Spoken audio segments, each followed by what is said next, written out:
The unsolved mystery of Mary Rogers, a New York sensation of 1841.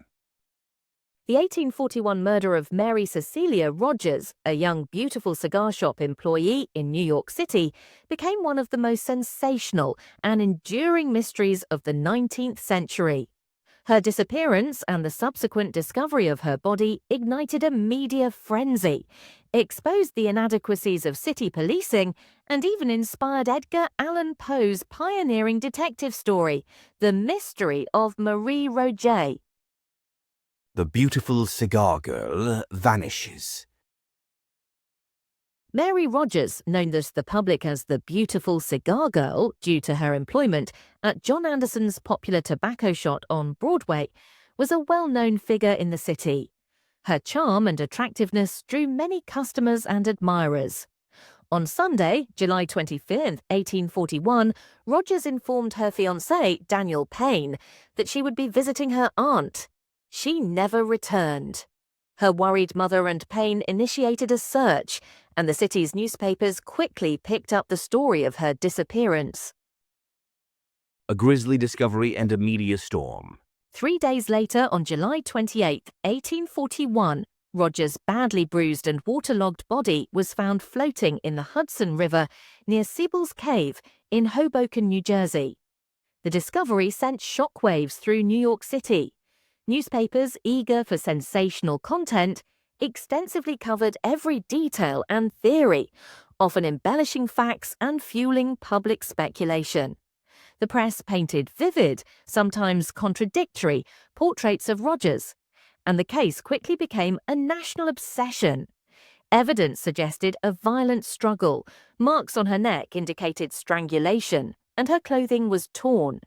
Various items, including a handkerchief with the initials MR, a parasol, and a petticoat, were later found in a thicket near the riverbank in Hoboken. A tangled web of theories and suspects. The investigation into Mary Rogers' murder was hampered by a lack of sophisticated forensic methods and an inefficient and fragmented law enforcement system. Numerous theories and suspects emerged, none of which led to a definitive resolution.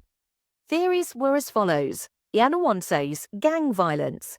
An early theory was that Rogers had been the victim of a violent street gang, a common fear in rapidly urbanizing New York. Some witnesses claimed to have seen her in the company of rough-looking men, and also Daniel Payne. Her fiancé, Daniel Payne, came under suspicion, particularly after his behavior following the discovery of her body was scrutinized. His alibi for the Sunday of her disappearance seemed solid, but his subsequent actions, including his eventual self-induced checking out by laudanum overdose near the spot where her body was brought ashore, accompanied by a cryptic note. To the world, here I am on the very spot. May God forgive me for my misspent life. Kept suspicion alive for some. 3. Alfred Crommelin, a former fiancé of Rogers, was also briefly considered, but little evidence implicated him. 4. The dark-complexioned man. Reports surfaced of Rogers being seen with an unknown dark-complexioned man on the day she disappeared. This mysterious figure became a recurring element in many theories. Parfois from a botched abortion. This theory gained significant traction, particularly after the deathbed confession of Frederica Loss, a tavern owner in Hoboken.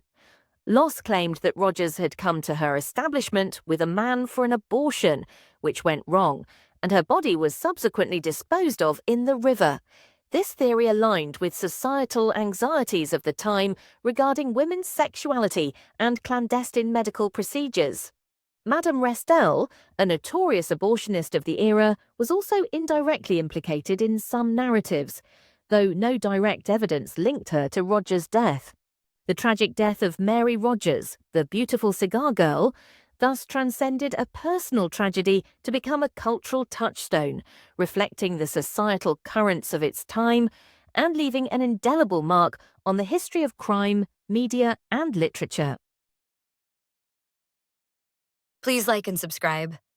I need carrots and mulberry leaves. And I like treats now and then like jackfruit and papaya.